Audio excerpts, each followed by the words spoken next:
Political analyst Professor Dirk Kotzé joins us now for more. A very good evening to you, Prof. Thank you so much for joining us and a warm welcome to the late edition. Thank you very much. Good evening. Now, Prof, we've seen Commissioner Mkhwanazi having accused Police Minister Senzo Mchunu of political interference and failing to act against political collusion with criminals. So what do these accusations signal about the state of relations between police leadership and political heads in the security cluster? And politically, just how unusual is it for a provincial police commissioner to speak out so strongly against a sitting minister?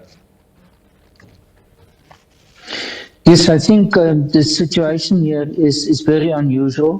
The fact that the relationship between the minister and the police, or the minister of police, and the police service itself is so polarized as we've seen it now in this particular situation. There can be, in this respect, very little of a relationship of confidence between a very important provincial commissioner of police and the national authority in the police. That means the national commissioner as well as a deputy national commissioner who is also in a key position. So it really affects the nerve center of the South African police services, plus the political component of that in the form of the minister. So I think what is being presented here is a web of different relationships, I think, which are complicating the matter. The fact that all of them come from KwaZulu-Natal, I think that is also something that must be put into the equation. And whether there are therefore some political elements in this, which goes beyond simply that of the police.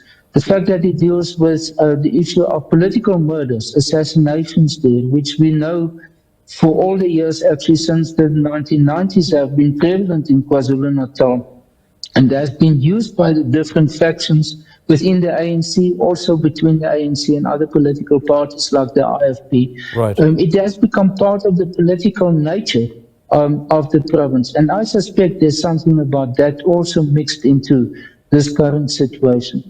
It's very unusual that the provincial police commissioner is making this type of statement with respect to not only the national leadership of the police service, but also the minister, therefore the component of government to whom he is responsible. So I think he has to have a lot of confidence in what he is saying.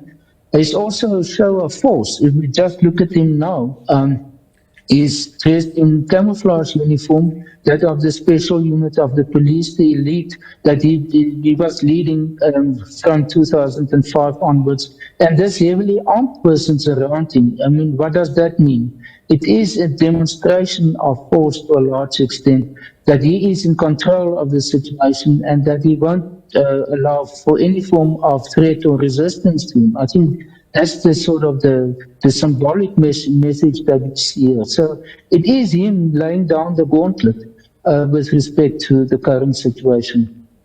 And having said that, Prof, how might these accusations then affect the functionality and the functioning and unity of the government of national unity, especially as it seeks to build public confidence? I mean, could this development possibly weaken President Cyril Ramaphosa's leadership position within the GNU, given the need to maintain stability across a diverse coalition?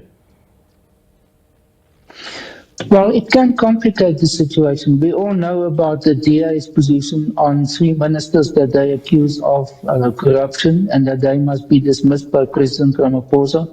If there's any evidence now about another minister, Minister Mkhwanazi of the police service, that complicates the matter, and that will put the pressure on President Ramaphosa even more in what direction is going to move. What we see from the opposition parties now, or the parties, the smaller parties actually in the government of national unity, the DA, the IFP, they have more or less the same approach, and that is that there must be an independent investigation, an independent process, either through parliament or by other means appointed by the president. But it is therefore clear that this must be approached from an extraordinary position, and not that of the normal type of investigation. So it has the potential. So far, luckily, it hasn't sort of spilled over into the different components of the government of national unity. But if President Ramaphosa does not act very decisively on his return, it has the potential to become a problem within the government. It certainly does, Prof. You got right there. And could this issue become a railing point for the Democratic Alliance, perhaps, or other opposition parties even, to press harder for ministerial accountability or even call for a parliamentary inquiry? Well, put differently, how will the other smaller GNU partners interpret these allegations? Could they view them as evidence of a lack of accountability within the ruling party? Yeah, it's difficult to say. They haven't spoken out yet so much, but I think for many parties, it's in the first instance become a question about, first of all, whether there is collusion, corruption, close relations with syndicates and the criminal world in general. I think that's the one component. The other one is to what extent will there be a sense of being open and transparent within the government of national unity about how this matter is going to approach. If it is done behind the scenes without public transparency, I think then the smaller parties will certainly object to that.